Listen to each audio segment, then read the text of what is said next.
मैंने बात कही, कुल मिलाकर खटास को खत्म कीजिए। क्या कीजिए? खटास को खत्म कीजिए। छोटा मोटा माहौल बन भी जाए ना, उसे प्रेम से, शांति से, मुस्कान से, आनंद से उसको मिटाने की, समेटने की कोशिश कीजिए। बात को जितना आप बढ़ाएंगे ना, वो बढ़ती जाएगी, और जितना आप समेटने की कोशिश करेंगे, इधर से सॉरी कह दो, इधर से सॉरी कह दो। देखो, अगर आप देख लो, आपके ऐसे कोई भाई भाई हैं जिनमें आपस में बोलचाल नहीं हो, गुस्से में आदमी पहला काम करता है, वैर की गांठ बांधता है। क्या करता है?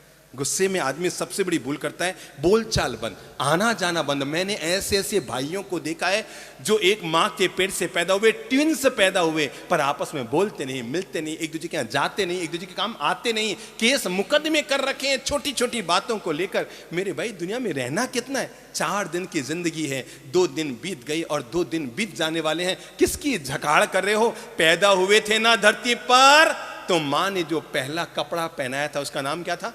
जबड़ा। क्या नाम था? लंगोट।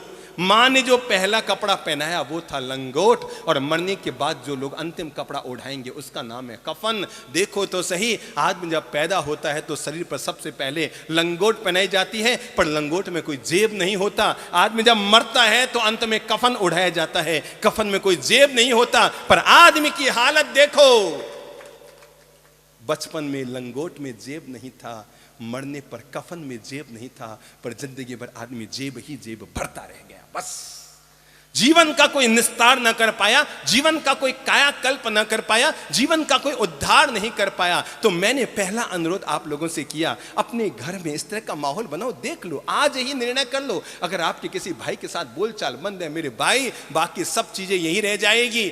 मुझे नहीं मालूम आप पत्नी से जितना प्रेम करते हैं वो प्रेम अगले जन्म तक जाएगा कि नहीं जाएगा, पर अगर आपने अपने सगे भाई से वैर की गांठ बांध रखी है, वो वैर की गांठ जन्म जन्मांतर तक आपका पीछा करती रहेगी, जन्म जन्मांतर तक आपको दुखी करती रहेगी, जन्म जन्मांतर तक आपकी जिंदगी में खटास घोलती रहेगी, जीवन में कांटे उगाती रहेगी, जीवन को नरक बनाती रहेगी। जन्म जन्मांतर तक उसका पीछा आपके साथ चलेगा। इसलिए आज विवेक है, आज सदगुरु का जीवन में साथ है, आज जीवन का पाठ पढ़ने को मिल रहा है, आज ही हम जीवन का फैसला कर सकते हैं। मेरी जिससे बोलचाल बंद है, देरानी से बोलचाल बंद है, मैं क्षमा मांगती हूं, मैं क्षमा करती हूं। मेरे भाई, पाली तना की तीर्थ यात्रा करने के लिए 5000 सीढ़ियां चढ़ना सरल है, तिरुपति बालाजी की यात्रा करने के लिए 10,000 सीढ़ियां चढ़ना सरल है, लेकिन अपने सगे भाई जिससे तुम्हारी बोलचाल बंद है, उसके घर पर जाकर 5 सीढ़ियां चढ़कर उसको सॉरी कहना, यह बहुत मुश्किल है। 5 सीढ़ियां चढ़ना। और सच्ची तीर्थ यात्रा आदमी की तब नहीं होती जब वो 5000 सीढ़ियां चढ़कर किसी तीर्थ की वंदना करता है। सच्ची जीवन की यात्रा इंसान की तब होती है जब अपने सगे भाई से अगर बोलचाल बंद है, उसके घर जाता है। याद रखना, आप उम्र में बड़े हैं कि छोटे हैं, कोई दिक्कत नहीं। और ये भी मत समझना कि अगर आप सॉरी कहते हैं तो इसका मतलब आप गलत हैं। पहली बात तो मैं अभी बता दूं पीछे बैठे भाइयों, अगर आप किसी को सॉरी कहते हैं तो इसका मतलब ये नहीं कि आप गलत हैं। अगर आप सही होकर भी दूसरे को सॉरी कहते हैं, इसका मतलब यह है कि आप रिश्तों को निभाना जानते हैं।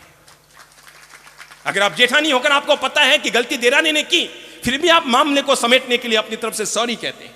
अगर आपको पता है कि गलती बहू ने की और वो अभी भी अकड़ रही है, फिर भी आप घर में मिठास और प्रेम घोलने के लिए, नरक बनते हुए, कांटे बनते हुए घर को वापस स्वर्ग सरीखा बनाने के लिए, सासू मां, अगर आप सॉरी कहते हैं, इसका मतलब ये नहीं कि आप छोटी और गलत हैं, इसका मतलब यह है कि आप रिश्तों को निभाना जानते हैं। आप जानते हैं कि घर में बड़ा किसको कहा जाता है? जो बड़ा बनकर रहे वो बड़ा नहीं, जो बड़ा बनकर रहे घर में वो बड़ा नहीं। घर में बड़ा वो होता है जो वक्त आने पर घर को एक रखने के लिए अपना बड़प्पन दिखाता है।